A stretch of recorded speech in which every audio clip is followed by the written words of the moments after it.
Ano ka kung ano yata? Hindi ko na ano, kahapon buti na ano kung na gaganito ko na. Kahapon di kung nakaganyan lang, nakaunat pag ganunin kong kaunti. Ayaw na. Hirap pa. Ngayon, kita nyo yung lakad, hindi kayo makalakad maayos. May masakit. Hindi nga, talaga masakit. Talagang masakit. Talaga masakit. Pag ihapa ko, ayaw yung buong Hindi bigat mo- ko. hindi Yung kaya. buong bigat ko, hindi kaya. Pero kahapon lang yan. Matagal na nung nung pumunta kami rito nung last year pa yata. Yung Hindi. yung nasa Yatika ako eh. Ay, iba yun. Oo. Ito, Kahapon lang. itong tuhod mo, kailan sumakit ay. Kahapon Nung lang. kahapon lang nung ano nga, yung ano nga ako ng Yun ang ibig sabihin, parang guided yan tayo. Kasi hindi yan connected sa sciatica. Ang sciatica, dito sa balakang. Ito nga, na ano ko pa rin, nararamdaman ko pa rin yan, hindi matanggal na dahil yung nakita nga sa x-ray noon, yung lumbar ko na yung medyo umano siya ng konti sa x-ray, nakaganon siya. Pumatong. Oo. Okay. Kaya hindi na kaya hindi na matanggal siguro yung sakit nito. Pero kaya mo na yan dyan pag wala yun. Oo, Pag hindi naayos mo ito, na ano ko ito, yung bearable siya. Oo, na tolerate ko yung Oo, kirot niya. Sige tayo, higa ka. Oo. Dito tayo sa tuhod. Hindi niya kasi may diin eh. Nakuha mo ba ng bit? Lakad nga kayo tayo, tignan mo. Kaya nga hindi ko maano nung yung bigat ko nga dito ganyan. Oo. Kailangan na ano ako ng ganyan. Sige tayo, dito kabalik ka rito. Hindi niya kaya yung buong bigat. So, yung bigat ko hindi kaya nitong isang pako itong ano. Sige tayo, higa ka dyan tayo.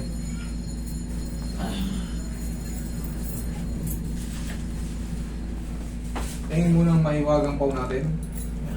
Okay. Pag gagamitin nyo ulit yung paw, tandaan nyo. Itong bibili nyo yung original. Kulay green, Oo. paw liniment. Sa Pag gagamitin nyo, nakakabili niyan. lahat to panlaban to sa mga lamig-lamig ng katawan, sinisikmura, para kayong nasusuka-suka, haplusan nyo yung sikmura nyo yan. Ina-arthritis kayo, nirarayuma, Yan. masakit na balakang, masakit na mga binti-binti, yan, subukan nyo. Kung kayo ay magbabalik laro sa basketball, itry nyo muna, haplusin nyo ng pau. Yung laman niya na ano sa masakit kahapon. Mahirap diinan. Sige tayo. Bengi pang konti, Roy.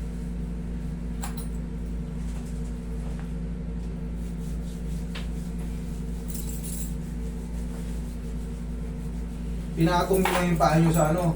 Yung Sa iano ko lamesa lang. dahil aakyat ako sa lamisa, parang hindi ko na chimpak ako na mali ang posisyon ko siguro yung pag-angat ko niya dati sasampa ko nga dyan sa ano para yung pala dapat mauna yung kanan ay yung kaliwa para makasampa ko.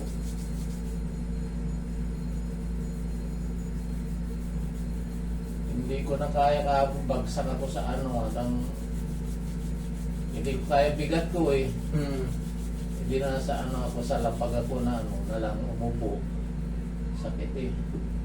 Okay yun, kasi huwag yung ipilit. Kasi baka mamaya, pag ipinilit yung itayo, tapos wala talagang lakas, pag bagsak nyo ulit, matukod nyo naman yung kamay mo kasi biglaan. Oo.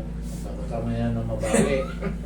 Hindi na pa. Sigurado. Kasi, tutukod kayo eh. Tama yun, umupo muna kayo, ganun-ganunin nyo muna yung paa nyo, pakiramdaman nyo, kung kakayanin, galaw-galawin nyo. Oo, ganyan nga talaga. Yun ang tama. Ako, dahil Huwag hindi yung hindi ako makatayo eh. Dahil yung pa nakaganyan, nakadiretsong ganyan, Hindi matupi. hindi matupi yung ganyan na, sakit na yung counting gano'n lang. Sige tayo, relax na, huwag lalabanan na. Sarap. Lambot lang tayo, lambot lang, huwag kayo matakot. Huwag kayo matakot.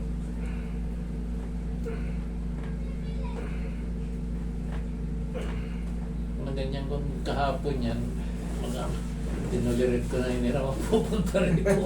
Layo eh. Eh, siyempre hindi nyo naman alam yung ganitong proseso eh. Oo. Siyempre, ikaw talaga takbuhan eh. Ito, nagaganon ko eh. Yan hindi. Eto, natutupay na. O yan, ngayon, pero masakit pa rin. At least natutupay na. Pero siyempre tay, normal lang may maiiwang pain dyan kasi nga, yung pinaka-trauma niya, ngayon pa lang yung retaliation eh. Kahapon kayo napilay. Oo, kahapon ang Automatic, siguro, mga alas 11 yun, alas May 12. kapalit na pamamaga yun. Tsaka ngayon, tingnan mo, hindi mo maidiin. Bakit? Siyempre, may namamaga sa loob or nakalihis yung tuhod mo. Pinilit ko nga na lang Ay, itiklop lambutan mo yun. lang. Lambutan mo lang. Hindi naman masakit po. Lambutan mo lang. Lambutan. Lambot lang. Yan. Isa pa. Lambot lang. Yun. Ano yung bandage? Parang inugot dito ah.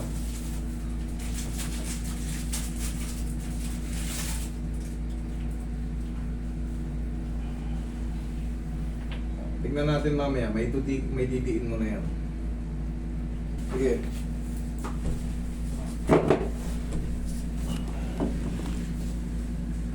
Naramdaman ng malamig nga ano. Medyo malaki siya. Bakit? Nagaganon muna ako pag ano eh. Bago ko ilakad eh. Talaga hindi mano. Ano? Anong pinagkaiba? Anong pinagkaiba? Malaki lagi ang pinagkaiba dahil siyempre kahihilot lang. Malaking pinagkaiba. Naididiin nyo na. Ayan. Tapos unti-unti yan tayo. Yung traumang kinreate nung ano, syempre, natapilok ngayon. Sabi natin, natapilok yung tuhod niya. Kinabukasan kasi yung pinakamasakit. Kaya parang may sharp pain sa loob. Hindi mo pwede. Pagsampak mo dyan sa ganyan, dahil akit nga ako sa lamisa, yan ang ginawa ko, parang hagdan. Pag isampak ko ng ganyan, parang may narinig akong... Yun na nga yun tayo. Very simple na ano. Very simple na movement yun. Oo. Para may gumalaw or ano. Parang tapilok na rin yun. Hindi nga, ang ina-expect nyo kasi yung para ma-slide pa. Oo. Hinang nyo ng ganyan. Tapos Oo, ang ginanyan nyo. Gumalaw. Ngayon, pag ayaw mas Wala na, talagang hindi ko kaya yung ganun. Kaya sila pag Kaya nga eh. po eh. Kaya nga, ang ginawa natin dyan, tapos, tignan mo, kaya mo na itin. Oo, dati hindi ko kaya. Medyo ano pa, medyo masakit pa siya. Normal lang yun, may iwan ng konti, pero siyempre, habang lumilipas ang panahon o araw, okay na yan. Okay? Thank you, Lord.